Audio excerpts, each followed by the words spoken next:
Datia seat पर होने वाले उपचुनाव को लेकर भारतीय जनता पार्टी रोज कुछ न कुछ ऐसे बड़े फैसले ले रही है जिसको जानकर पूरा देश दंग है। क्योंकि मोहन यादव सरकार के आने के बाद ये उनके लिए पहला चुनाव है, उनके लिए पहली ऐसी लड़ाई है जिसको जीतना उनके लिए बहुत आवश्यक है। यानी अग्नि परीक्षा पास करनी है जिससे ये संदेश दे सके कि 2023 के समय जो बीजेपी ने 160 प्लस सीट जीतने के बाद शिवराज सिंह चौहान जैसे बड़े चेहरों को बैठाकर मोहन यादव जैसे नए चेहरों को आगे मौका दिया था, उनके नेतृत्व में कितना विकास कार्य हुआ। और हाल फिलहाल में मोहन यादव पर जो आरोप भी लगे थे, जो लैंड खरीदने वाले आरोप थे, उन आरोपों का असर क्या यहाँ पर इन चुनावों में देखने को मिलेगा, ये सवाल उठ रहे हैं। लेकिन ये मुश्किलें कम नहीं थी कि और मुश्किलें बढ़ा ली गई राजनीतिक विश्लेषक के अनुसार तब जब नरोत्तम मिश्रा का टिकट कटा, जिन्होंने पर्चा खरीद लिया था और उनके कार्यकर्ताओं ने प्रदर्शन किया, लाठीचार्ज हुई, आंसू गैस के गोले तक छोड़े गए। और बात सिर्फ नरोत्तम मिश्रा तक की थी, तो अभी हाल फिलहाल में उसको डैमेज कंट्रोल भी किया गया जब मोहन यादव के साथ मंच पर नजर आए। नामांकन प्रक्रिया के वक्त मोहन यादव और नरोत्तम मिश्रा के बीच अच्छी जुगलबंदी देखने को मिली। जब नरोत्तम मिश्रा मंच पर भावुक हुए तो जो कंधा सबसे आगे मिला वो मोहन यादव जी का था, मुख्यमंत्री जी का। तो ये संदेश गया कि हाँ, सहारा मिल रहा है और आगे बढ़ सकते हैं। लेकिन अब एक और बड़ा फैसला लिया है हाल ही में, जिसमें ग्वालियर सांसद भारत सिंह कुशवाहा को दतिया फतेह की जिम्मेदारी दी है, यानी प्रभारी बनाया है। जबकि उम्मीद यह थी कि सामने से अगर कांग्रेस ने घनश्याम को आगे किया तो यहां से भी ज्योतिरादित्य सिंधिया को प्रभारी बनाए जाने की चर्चा चल रही थी। उनका नाम भी नहीं है अब। तो मतलब बीजेपी कुछ बड़े चेहरे जो सुर्खियां बटोरते हैं, जो जनता के बीच सक्रिय रहते हैं, कार्यकर्ता उनके लिए कुछ भी करने के लिए तैयार है, लेकिन उनको साइडलाइन करती जा रही है। ये फैसले क्या दतिया की जीत के लिए काफी होंगे? याद दिला दूं कि साल 2023 में जो इलेक्शन हुआ था उसमें राजेंद्र भारती ने बीजेपी के ही कैंडिडेट नरोत्तम मिश्रा को 7,742 वोटों से हराया। वो भी तब जब पूरे राज्यों में आप कमल खिला रहे हैं। 160 सीटें आपने प्लस में 230 में से जीती और ये जीती भी सीट आपने हार ली। तो इन्हीं समीकरणों को समझने की कोशिश करते हैं। हमारे साथ हमारे खास वरिष्ठ सहयोगी राकेश मोहन सिंह जी जुड़े हुए हैं। सर, आपका बहुत बहुत स्वागत है। बहुत शुक्रिया दीपक। दतिया की इस लड़ाई को आप कैसे देख रहे हैं? जीतू पटवारी के एक बयान से आपसे सवाल पूछता हूं। उन्होंने कहा था कि हम 25,000 वोटों से जीतेंगे क्योंकि बीजेपी के अंदर अंतर्कलह है। और अब जैसे जैसे फैसले मोहन यादव के नेतृत्व में लिए जा रहे हैं, इस चुनाव के नजरिए से प्रदेश अध्यक्ष जो फैसला सुना रहे हैं, इसको आप कैसे देख रहे हैं? क्या जो ये पिछली बार हारे थे उसको कवर अप कर पाएंगे या और बुरी हार होगी? सर, क्या लगता है? देखिए, दतिया का उपचुनाव आज के टाइम पे कांग्रेस के लिए भी प्रतिष्ठा की लड़ाई हो गई है और बीजेपी के लिए भी प्रतिष्ठा की लड़ाई हो गई है। मैं आपको बताऊं, जो जीतू पटवारी ने बयान दिया है कि हम 25,000 वोटों से जीतेंगे, जो मुझे धरातल पर लगता है कि अगर ठीक से, लेकिन इस तरीके से बीजेपी ने रणनीति बनाना शुरू किया और रणनीति बनाई, और आप ही ने जैसा कि बताया कि ग्वालियर सांसद को वहां पर उतारा है चुनाव प्रचार के लिए, तो मैं आपको बता दूं कि कुशवाहा समाज की वहां पे एक बड़ी भूमिका है। 12% से ज्यादा कुशवाहा समाज है। लगभग लगभग आप 30,000 के आसपास वहां पर पंजीकृत मतदाता कुशवाहा समाज से आते हैं। तो वहीं नरोत्तम मिश्रा प्लस कुशवाहा, यानी 35 से 40 हजार। आपको मैं बता दूं कि नरोत्तम मिश्रा यानी ब्राह्मण समाज के लोग भी हैं, और लगभग 25-30 हजार कुशवाहा समाज के। तो कहीं ना कहीं 2,40,000 पंजीकृत मतदाता आपका दतिया में है, जिसमें से 60-65 हजार की रणनीति बीजेपी ने बना ली है इनको साधने की। तो वहीं मोहन यादव लग को उतारना भी एक सोची समझी साजिश थी और एक चुनावी रणनीति थी। जब उनको भेजा गया तो लगभग यादव समाज के मतदाता भी 15 से 18 हजार है। तो कहीं ना कहीं ये जो तीन बड़े समाज है वो बीजेपी ने साधने की कोशिश की है। और जो ज्योतिरादित्य सिंधिया है, उनको नहीं उतारने का कारण ये है कि मोहन यादव ने पहले ही कह दिया कि राजा बनाम रंग की लड़ाई है, क्योंकि कांग्रेस उम्मीदवार जो घनश्याम है वो राजघराने परिवार से आते हैं, तो वहीं बीजेपी के उम्मीदवार एक साधारण से कार्यकर्ता है। तो पूरी लड़ाई उसी इर्द गिर्द घुमाने की कोशिश है।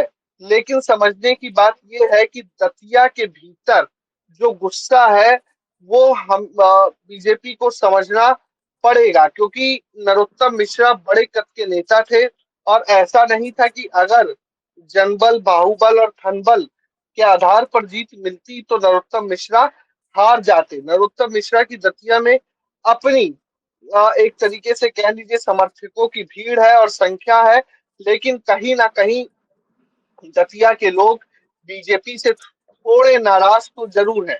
कारण जो दतिया माँ पिताम्बरी देवी का शक्तिपीठ है, बड़ा तीर्थ स्थान है, जिस रूप में उसका विकास होना था दतिया का, वो विकास हुआ नहीं। जो टूरिज्म, रिलीजियस टूरिज्म दतिया में आना था वो आया नहीं। जिस तरीके के रोजगार की व्यवस्था वहां पर होनी थी वो हुई नहीं।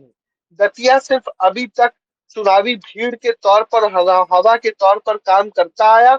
दूसरी बात, नरोत्तम मिश्रा के खिलाफ वहां पे एंटी इनकम्बेंसी बहुत अधिक थी। नरोत्तम मिश्रा वहां पर वोट बीजेपी को नहीं मिल रहे थे, वहां पे वोट नरोत्तम मिश्रा को मिल रहे थे। तो अगर ये नाराजगी अभी तक बनी हुई है, और दीपक जी इस बात को आप समझ लीजिए कि ये नाराजगी शायद अभी तक बनी ही हुई है। अगर नाराजगी नहीं बनी होती तो मोहन यादव, ग्वालियर सांसद और उनकी जाति को लेकर आना, उसके बाद राजा बनाम रंग का नारा देना, नरोत्तम मिश्रा को चुनावी मैदान में उतार देना, क्योंकि बीजेपी भी जानती है कि नरोत्तम मिश्रा की अपनी एक पकड़ दतिया के भीतर है। अगर वो दतिया में सही से काम नहीं करेंगे या दतिया में वो ठीक तरीके से नरोत्तम मिश्रा का प्रयोग नहीं किया जा सकता, तो कहीं ना कहीं बीजेपी को इसका बड़ा नुकसान उठाना पड़ सकता है। तो इसलिए नरोत्तम मिश्रा के बिना बीजेपी वहां पे नैया पार भी नहीं लगा पाएगी, और नरोत्तम मिश्रा की कहीं ना कहीं कथित बाहुबली और उनके समर्थकों को द्वारा किए जाने वाला कथित गुंडागर्दी उनको लेकर डूबा, और बीजेपी अब इस इमेज से बाहर निकलना चाह रही है। इसलिए उसने एक आम से कार्यकर्ता को यहाँ से उम्मीदवार बनाया। लेकिन नरोत्तम मिश्रा के बिना ये पनघट की डगर बीजेपी पार कर नहीं पाएगी। इसलिए नरोत्तम मिश्रा भी जरूरी है, यादव भी जरूरी है और कुशवाहा भी जरूरी है। लेकिन कहीं ना कहीं कांग्रेस ये जान रही है कि अगर कांग्रेस एक मत होकर लड़ती है तो कांग्रेस फिर से इस सीट को अपने पाले में कर सकती है। लेकिन जो राजा बनाम रंक की लड़ाई वाला एक स्लोगन दिया गया है, कहीं भविष्य में ये भारी ना पड़ जाए बीजेपी को, क्योंकि ज्योतिरादित्य सिंधिया बीजेपी में ही हैं। आज नहीं तो कल आपको कोई ना कोई उनको जिम्मेदारी देनी है, भले ही अभी जिम्मेदारी दे रखी है। लेकिन कांग्रेस इसी स्लोगन का फायदा भविष्य में उठा सकती है, ये कहकर कि आपने इस चुनाव में राजा बनाम रंग की लड़ाई वाली बात कह दी थी जब हमारा कैंडिडेट ऐसा था। तो कहीं कांग्रेस इस स्लोगन का इनके खिलाफ ना इस्तेमाल कर ले। और सबसे बड़ी बात, राजा बनाम रंग की लड़ाई की बात तो कही गई है, लेकिन सिंधिया को स्टार प्रचारक भी बनाया गया है। और वे जानते हैं कि उन क्षेत्रों में आगे किया जाएगा जहां पर वह मतदाता हैं जो सिंधिया की गूंज से, सिंधिया की आवाज से बीजेपी के साथ जुटे। और दूसरी बात नरोत्तम मिश्रा की आई, तो नरोत्तम मिश्रा के खिलाफ अगर इतनी ही एंटी इनकम्बेंसी थी तो अब भविष्य को लेकर उनका क्या प्लान है। नरोत्तम मिश्रा की बयानबाजी थम नहीं रही, लगातार बयानबाजी कर रहे हैं। वो ये कह रहे हैं कि आशुतोष तिवारी और बाकी इतने कैंडिडेट में किसी में इतनी क्षमता नहीं थी कि उनका टिकट कटवा दें। तो ये तो सब जानते ही हैं, लेकिन बीजेपी का फैसला था और उस फैसले पर भी खुलकर कुछ नहीं बोल पा रहे। जो मन में भरा हुआ गुबार है वो आंसुओं में बह रहा है। तो इसको आप कैसे देखते हैं सर कि नरोत्तम मिश्रा, ज्योतिरादित्य सिंधिया और इससे पहले भी 3-4 नाम जोड़े जा गए कि शिवराज सिंह चौहान, कैलाश विजयवर्गीय, ऐसे नाम जोड़े गए बीजेपी के अंदर जिनको लेकर ये कहा गया कि राज्य के अंदर इनकी मजबूत पकड़ थी। लेकिन अब ये चेहरे क्या राज्य के अंदर उतना सक्रिय हैं, और अगर सक्रिय नहीं है तो उसका कारण क्या बीजेपी का फैसला है जो इनको सक्रियता से दूर रख रहा है। ये एक बड़ा सवाल उठ रहा है सर, इस पर क्या कहना चाहेंगे। देखिए दीपक जी, नरोत्तम मिश्रा आज जिस सिचुएशन में है, उनके लिए यही कहा जा सकता है कि रस्सी जल गई लेकिन बल नहीं गया।